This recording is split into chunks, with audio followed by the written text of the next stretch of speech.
Welcome to Daily English Dialogues channel.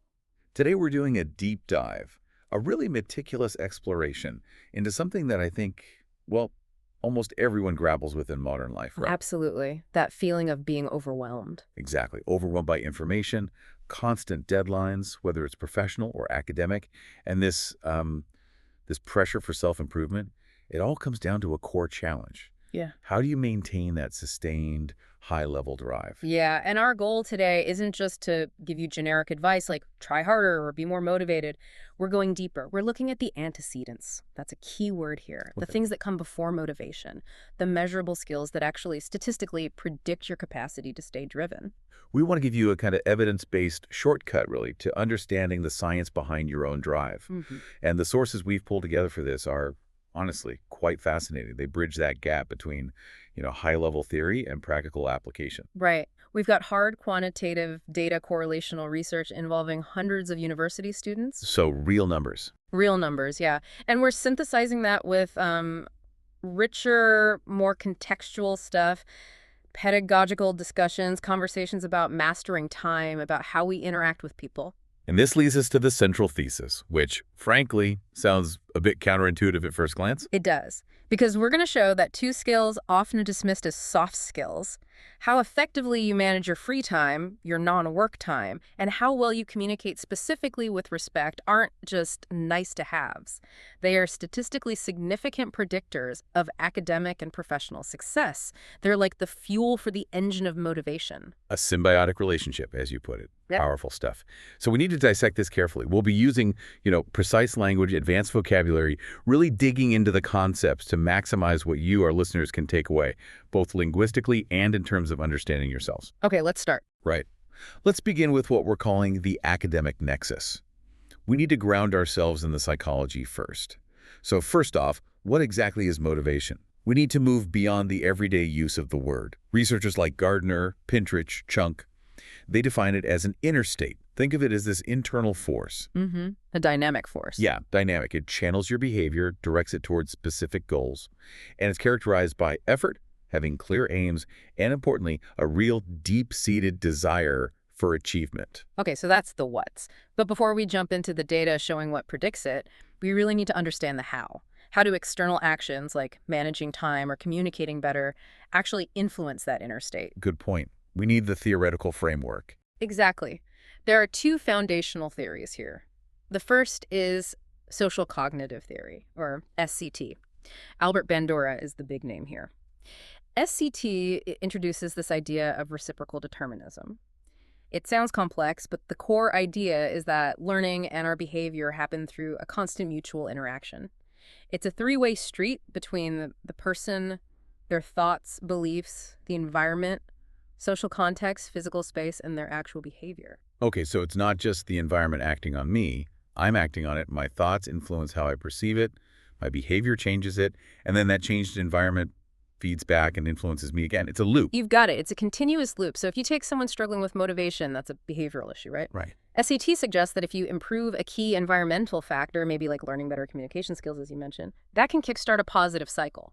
That environmental change influences your thoughts, which influences your behavior, i.e. your motivation increases. Interesting. And the second theory? That leads us nicely into self-determination theory, SDT. This one is really crucial for explaining intrinsic motivation, the drive that comes from within. SDT basically says that our social context can either support or actively undermine our natural inherent desire to learn and grow. It focuses on basic psychological needs like autonomy, competence, and relatedness. Autonomy, competence, relatedness. Okay.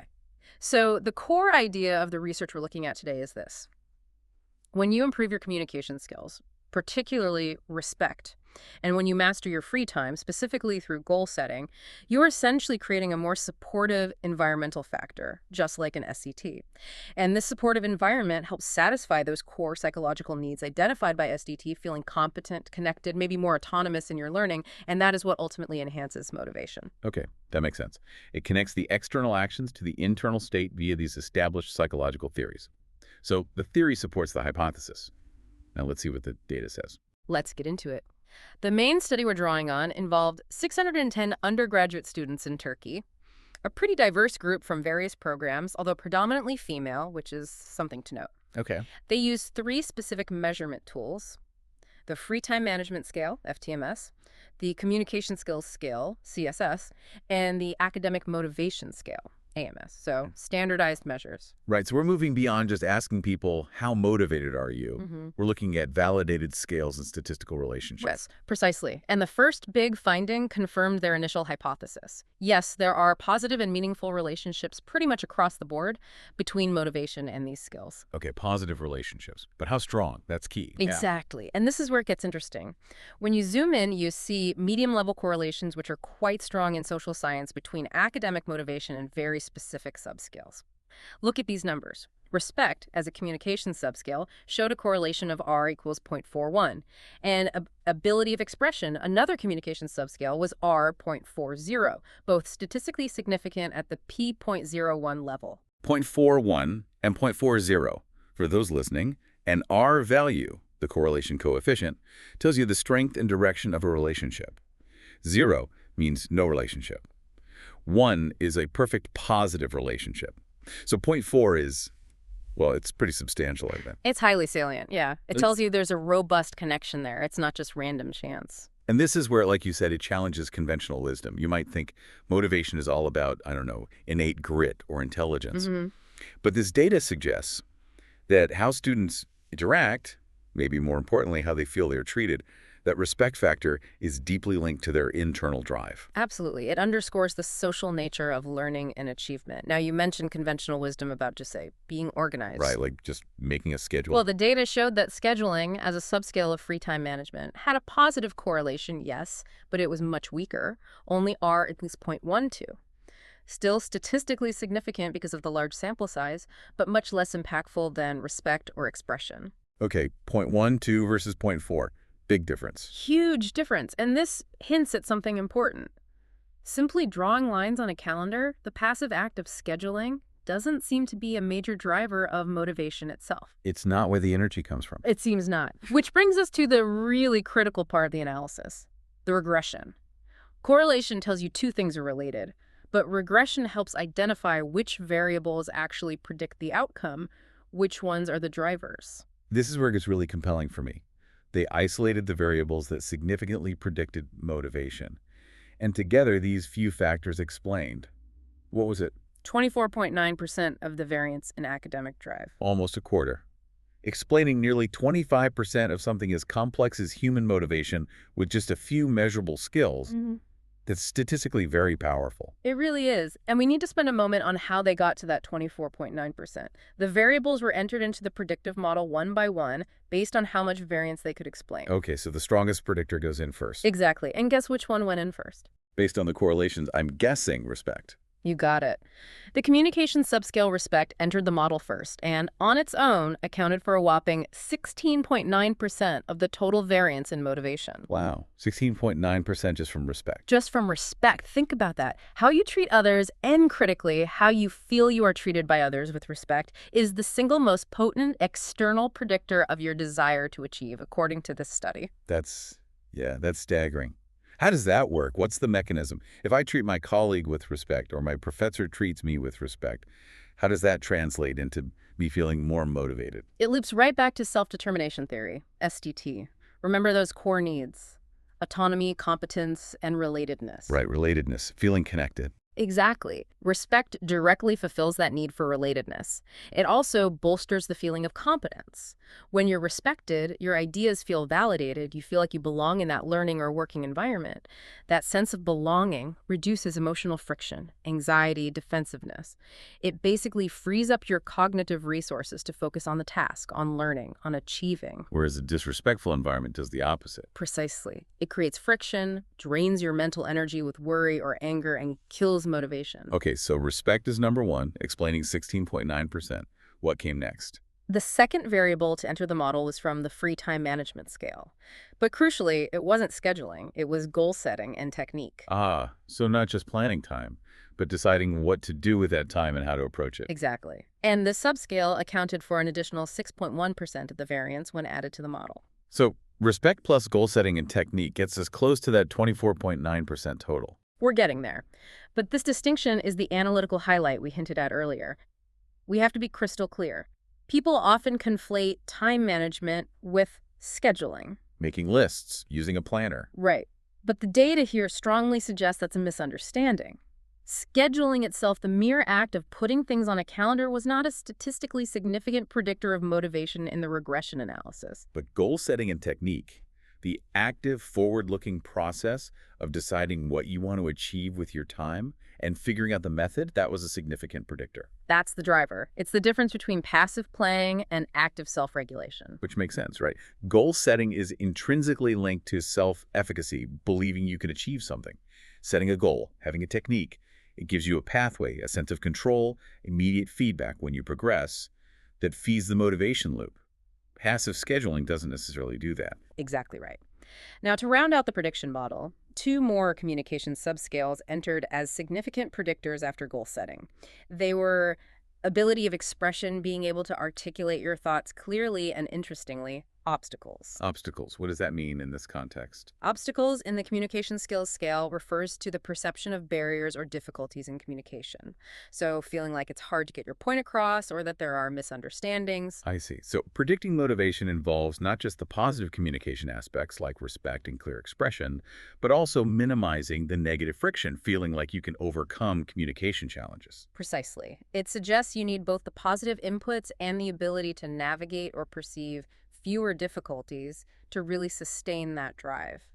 It's not enough just to be respectful if you feel constantly misunderstood or blocked. Okay, so the final model has respect, goal setting and technique, ability of expression, and low perception of obstacles as the key predictors, explaining almost 25% of academic motivation. That's the core finding from the regression. And just to hammer this home for everyone listening, especially if you're trying to boost your own motivation, the things that were not significant predictors in this final model included free time attitude, just having a positive view of free time, scheduling, making the plan, and evaluating, reflecting on past time use. Right. Those were correlated, but they didn't make the cut as predictors. So the practical takeaway here seems pretty stark. Yeah. If you spend all your energy making the world's most perfect color-coded schedule, you might be dedicating resources to an activity that doesn't actually predict your motivation level. According to this data, yes. The energy might be better spent on clarifying your goals for that time, figuring out your technique, and consciously working on fostering respectful interactions and clear expression. Fascinating. This pivots us perfectly into digging deeper into those two key areas. Mastering time, specifically through goal setting and technique, and the interpersonal component, focusing on communication. Okay, let's talk about time. It's such a fundamental concept, almost philosophical. The sources describe it as abstract, this uninterrupted flow, and a true treasure. That Benjamin Franklin quote comes to mind, right? Never leave till tomorrow that which you can do today. It sounds simple, but it's actually a profound statement about valuing time. It really is, and the implication is stark. Time is finite. Wasting time isn't just inefficient. The sources frame it as, well, wasting your life. It sounds dramatic, but think about the cumulative effect. It's easy to dismiss small pockets of wasted time. Oh, just 30 minutes scrolling here, 20 minutes watching random videos there. Yeah, it doesn't feel like much in the moment. Right. But do that consistently. That 30 minutes a day adds up to over 15 hours a month. 15 hours. That's nearly 2 full working days of potential productivity or learning or rest. Just gone. Wow, put like that. Over a year, that's hundreds of hours forfeited. Hundreds of hours you could have used for growth, for achieving those goals we just talked about. And the research we looked at specifically zeroes in on free time management. Not your scheduled work or classes, but that discretionary time. The time that's independent, voluntary, not obligated. Yes, and managing this free time well is seen as critical for identifying and maintaining life balance. But there's a catch. Often people lack awareness of how they're actually using this time. They just let it slip away. Exactly, or they fill it reactively, without intention. And this lack of conscious awareness, this sort of motivational apathy about free time, can lead people to settle for less achievement, less fulfillment than they're capable of. And the literature points to some pretty serious detrimental effects of this poor free time management, right? It's not just about feeling unproductive. No, it goes deeper. Students who consistently waste valuable time often report feeling bored. And persistent boredom isn't trivial. It's linked to some concerning outcomes. Like what? Research by Bialcotti and Waybright, for instance, links boredom to a higher propensity for engaging in extreme or addictive behaviors, even substance use. It seems the lack of meaningful engagement can create a vacuum that people try to fill in unhealthy ways. That's quite alarming, and academically. Academically, it often manifests as reluctance. Reluctance to participate in learning activities, difficulty complying with assignments, a general avoidance behavior. It directly undermines the effort component of motivation. Okay, let's make this concrete. What are the common, everyday time wasters that sabotage motivation? We all know them, I think. Oh, absolutely. The conversational data we reviewed highlighted the usual suspects. Endless, aimless scrolling on social media feeds the doom scroll, right? Been there. Haven't we all? Passively consuming too many random online videos, falling down YouTube rabbit holes. LT. And the big one, the universal enemy, procrastination. Procrastination, the art of putting things off. Exactly. And it's fascinating because procrastination often isn't about laziness. Not really. It's frequently an emotional regulation issue. How so? It's about avoiding the negative feelings associated with a task, maybe anxiety, boredom, fear of failure. So you delay starting. You wait for the perfect time, the perfect mood, the moment inspiration strikes. Which often never comes. Precisely. It's rooted in overthinking, perfectionism sometimes, this paralyzing need for ideal conditions. And that waiting game is the absolute opposite of the active goal setting and technique that the data shows predicts motivation. One is passive avoidance, the other is active engagement. So given that goal setting, not rigid scheduling, is the predictive element, what are the actionable strategies? How do we move from passive planning to active self-efficacy with our time? Well, the first shift is mental. Move away from trying to create a super strict minute-by-minute schedule, which often breaks and leads to feelings of failure. Right, those can be brittle. Very. Instead, focus on creating a doable daily list. Prioritize maybe just 3 or 4 main achievable tasks for the day. Okay, focus on the critical few. Yes, because psychologically, achieving those 3 key things provides a much bigger motivational boost, a sense of accomplishment, competence, than failing to stick to an overly ambitious schedule of 15 items. That makes sense. Build momentum with wins. And the to-do list itself is key here. It's not just a reminder, it should be a strategic tool. Think about how you formulate those tasks, make them specific, actionable. And then there's the idea of leveraging those small moments, the marginal time. Absolutely critical. The most successful people often find ways to use free time to grow, as one source put it. Like the example of Maria, the young mother. Right, listening to English podcasts while doing chores. Exactly. She transformed otherwise dead time cooking, cleaning into learning time. It's about being intentional with those in-between moments. That 5 minutes waiting for the kettle, 10 minutes on the bus, 20 minutes in a waiting room. If you intentionally use them maybe for micro-learning, reviewing notes, mentally planning your next step, even just mindful breathing to reset, they stop being frustrating drains and become small opportunities. Accumulatively, that's huge. Okay, so that's using small pockets. What about managing longer blocks of focused work, avoiding that procrastination trap? This is where specific techniques come in, aligning with that goal setting and technique predictor. The Pomodoro technique was strongly recommended in the sources. The tomato timer method. That's the one. But it's more than just setting a timer. It's a discipline. Work with intense focus, 0 distractions for 25 minutes. Undivided attention. Undivided. Then, and this is crucial, take a mandatory intentional 5-minute break. Completely step away. Then repeat. Why is a break so important? It prevents burnout. It allows your brain to consolidate information and reset. It makes the work feel less daunting because you know a break is coming soon. It breaks down large, overwhelming tasks into manageable, high-focus sprints. It directly combats the mental fatigue and stress that fuel procrastination. Okay, Pomodoro for focus sprints.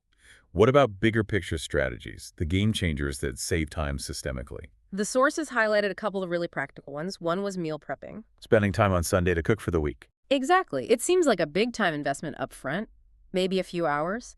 But think about the payoff during the week. No daily decision fatigue about what to eat, less time spent cooking each night, often healthier eating. Frees up mental energy and actual time during the week when you're likely more tired or stressed. Precisely. That reclaimed time and energy can then be channeled into intentional rest, study, or other goals. It's a strategic investment. Makes sense. What was the other one? Strategically managing the commute. Many people see commuting as just lost time, a necessary evil. A hassle, yeah. But high performers often reframe it.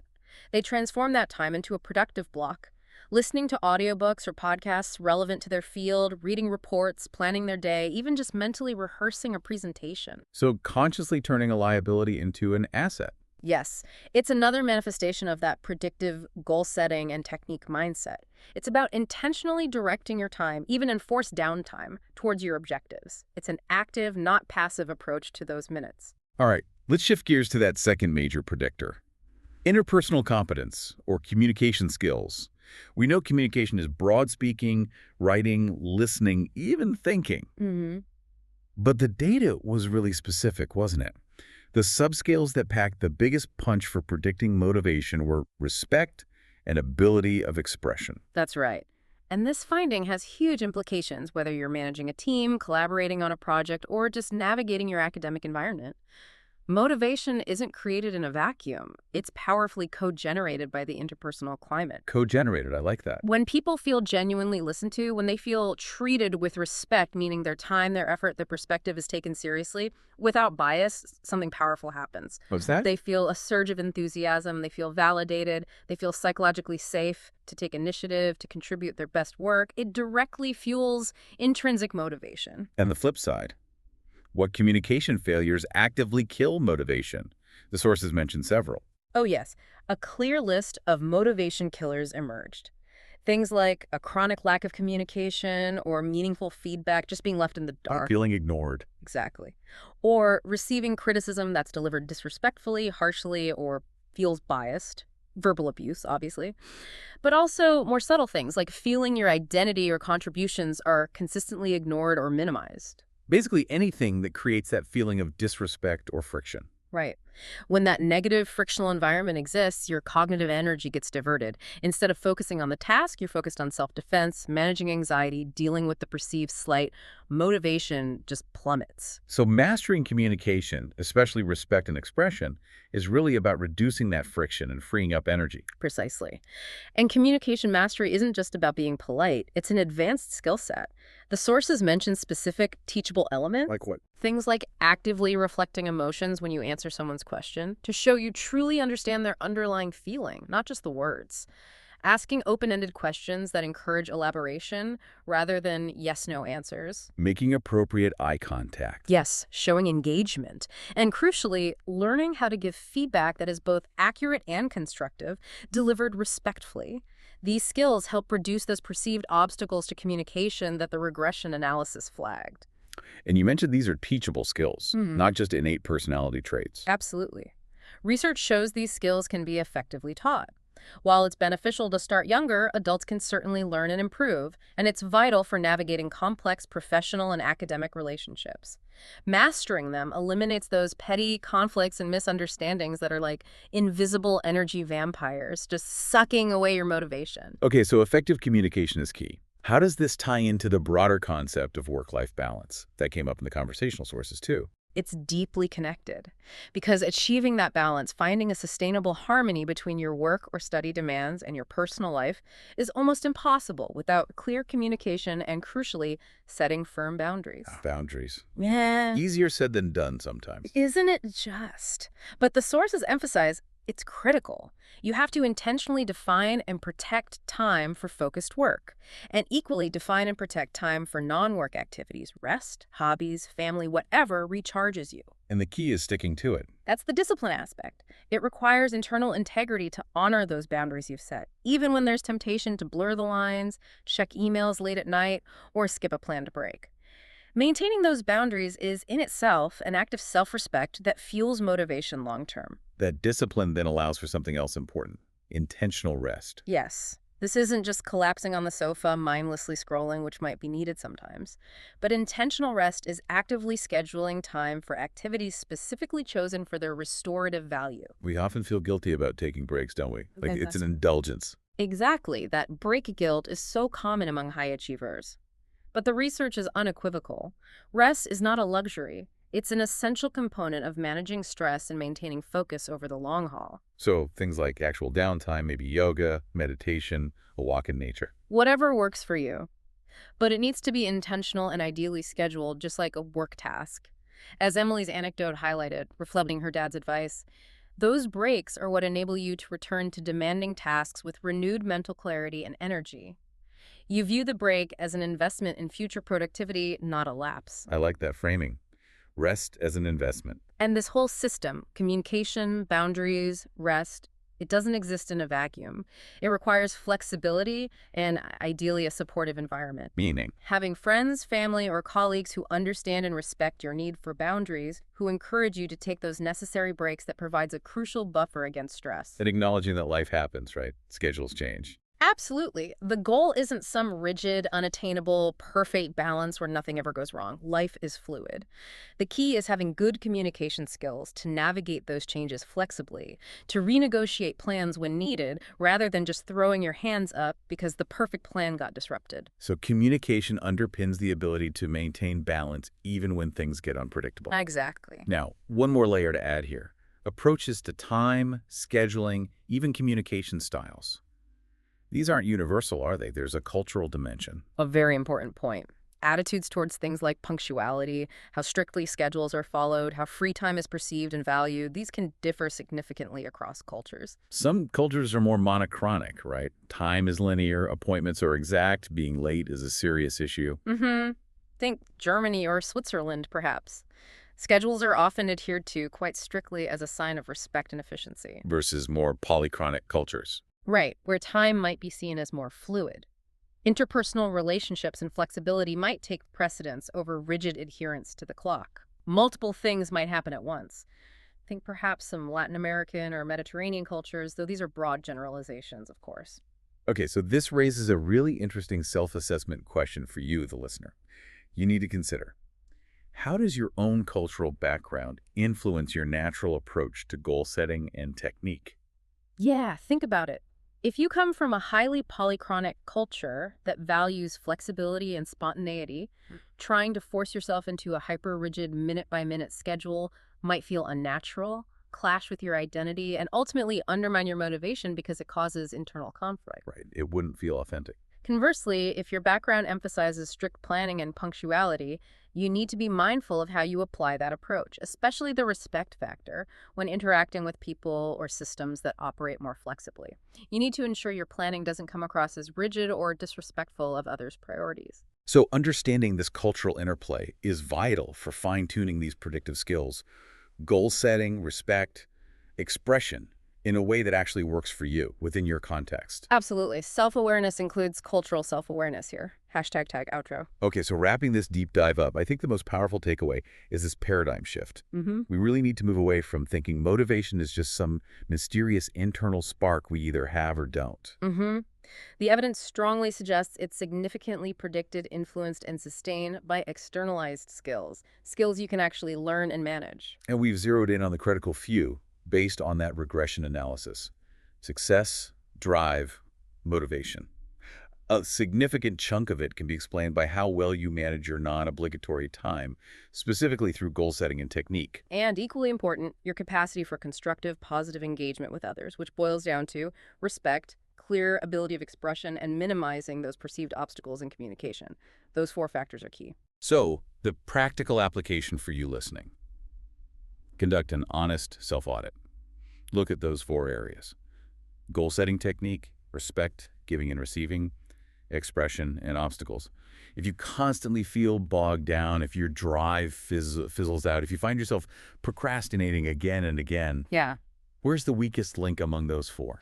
Because the data suggests your most efficient path to improvement probably isn't just trying harder or making yet another elaborate schedule. Right. It might be strategically focusing on improving your goal-setting process, or consciously practicing more respectful communication, or working on expressing yourself more clearly.